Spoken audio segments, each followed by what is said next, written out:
जय हिंद साथियों, स्वागत है आप सभी का आपके अपने YouTube channel target with Ajit में। तो साथियों, हमने 2 दिन पहले एजीटीए की डॉक्यूमेंट वेरिफिकेशन में कौन कौन से जरूरी डॉक्यूमेंट्स होते हैं उसके बारे में वीडियो बना रखा था, जिसको देखने के बाद से बहुत सारे बच्चों के मन में 2-3 प्रश्न हैं। जैसे कि उसमें सबसे पहला और जरूरी प्रश्न है कि ईडब्ल्यूएस किस वर्ष का होना चाहिए, और यदि वो उस वर्ष का नहीं हुआ तो क्या आप डीवी से बाहर हो जाएंगे। और जाति निवास कितनी पुरानी होनी चाहिए, इसके बारे में भी बहुत सारे मैसेज हमारे पास आए थे। और सबसे ज़्यादा मैसेज तो कैरेक्टर सर्टिफिकेट कहाँ से बनवाएं उसके लिए आए थे। तो इन तीनों पॉइंट्स के बारे में हम इस वीडियो में डिटेल में बात करने वाले हैं। वीडियो को इन तक जरूर देखिएगा, और चैनल पे नए हैं तो चैनल को सब्सक्राइब जरूर कर लीजिएगा। तो आइए सबसे पहले देते हैं ईडब्ल्यूएस कब का होना चाहिए, कब का मान्य है और कब का मान्य नहीं है। और यदि ईडब्ल्यूएस आपने यस किया है और उस वर्ष का नहीं हुआ तो आप सीधे डीवी से बाहर हो सकते हैं। तो आइए डिटेल में समझते हैं।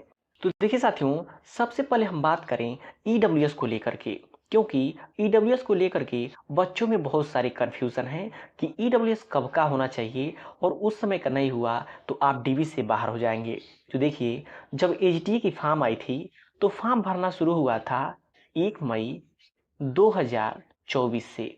1 मई 2024 से फॉर्म भरना शुरू हुआ था और लास्ट डेट था 31 मई 2024, इसका लास्ट डेट था। और देखिए, ईडब्ल्यूएस जो कि वित्तीय वर्ष के अकॉर्डिंग चलता है, इसका वित्तीय वर्ष होता है 1 अप्रैल 1 अप्रैल से लेकर के जो कि 31 मार्च तक इसका वित्तीय वर्ष होता है। और ईडब्ल्यूएस इसी के बीच होना चाहिए। यदि कोई भी वैकेंसी आई है तो आपका ईडब्ल्यूएस इसके बीच होना चाहिए। लेकिन साथियों देखिए, यहाँ पे ये जो फॉर्म भरा गया था यह 1 मई 2024 से लेकर के 31 मई 2024 तक भरा गया था। यदि आपने 1 अप्रैल से लेकर के 1 मई तक के बीच में आपने ईडब्ल्यूएस यदि बनवा लिया होगा तो आपका 100% वो सही है। और यदि आपने जैसे फॉर्म अप्लाई करने का 31 तारीख लास्ट डेट है, 31 मई, और आपने 28 मई तक बनवा लिया है, तब भी आपका ये जो कि 100%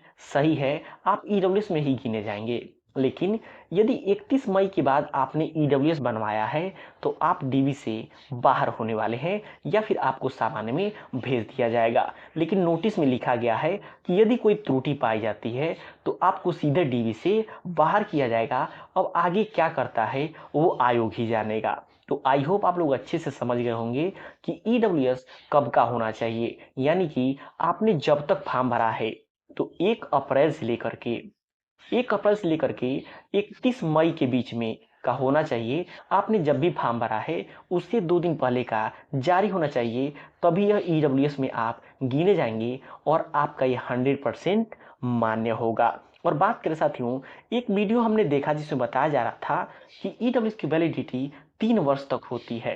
तो शायद उनको पता नहीं है, प्रत्येक वर्ष जो कि ईडब्ल्यूएस आय के अकॉर्डिंग बदलता रहता है। हमेशा हर वर्ष 1 अप्रैल से लेकर के 31 मार्च तक के बीच में ईडब्ल्यूएस बनवाना पड़ता है। तो इसकी वैलिडिटी सिर्फ 1 साल ही होती है।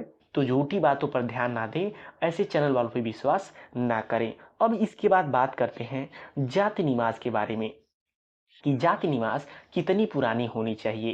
तो देखिए, दूसरे नंबर का सबसे ज़्यादा क्वेश्चन है जाति और निवास को लेकर के।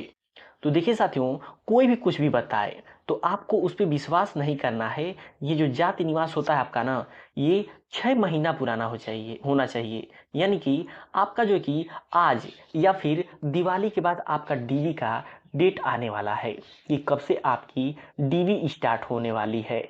तो आपका ये जो जाति और निवास है, यदि आप आज भी ऑनलाइन करवाते हैं तो आपको 7 दिन के भीतर ये मिल जाता है। यानी कि आप आज भी अप्लाई करवाते हैं तो वो जो कि जाति निवास मान्य होगा। और इसके पहले भी यदि आपने सितंबर या फिर अगस्त में आपने बनवाया है तब भी यह मान्य होगा। तो कितना, 6 माह पुराना होना चाहिए, उससे ज़्यादा पुराना नहीं चलता है। सभी डॉक्यूमेंट वेरिफिकेशन में वहाँ पे लिखा होता है। आपके पास पुराना होगा तो पुराना भी ले लीजिएगा, और नया तो लेकर के जाना ही होता है, क्योंकि नया ही मांगा जाता है जो कि 6 माह से ज़्यादा पुरानी नहीं होनी चाहिए होती है। तो आई होप जाति निवास कब का होना चाहिए ये भी आपको क्लियर हो गया होगा। उसके बाद से तीसरा सबसे इम्पॉर्टेंट क्वेरी है कि कैरेक्टर सर्टिफिकेट सीसी कहाँ से बनेगा। तो देखिए आपके आसपास जो भी गजेटेड ऑफिसर कौन कौन से होते हैं, तो देखिए या तो आपके घर के बगल में 10th तक का गवर्नमेंट स्कूल है, उसके प्रिंसिपल से एक बनवा लीजिए, या फिर 12th तक का गवर्नमेंट स्कूल है तो उसके प्रिंसिपल से एक कैरेक्टर सर्टिफिकेट बनवा लीजिए। उसके बाद से दूसरा आपको बनवाना है, आप अपने ब्लॉक पे चले जाइए किसी सरकारी डॉक्टर से, जैसे अगर पशु चिकित्सक से आप बनवाते हैं तो सबसे बेस्ट होगा।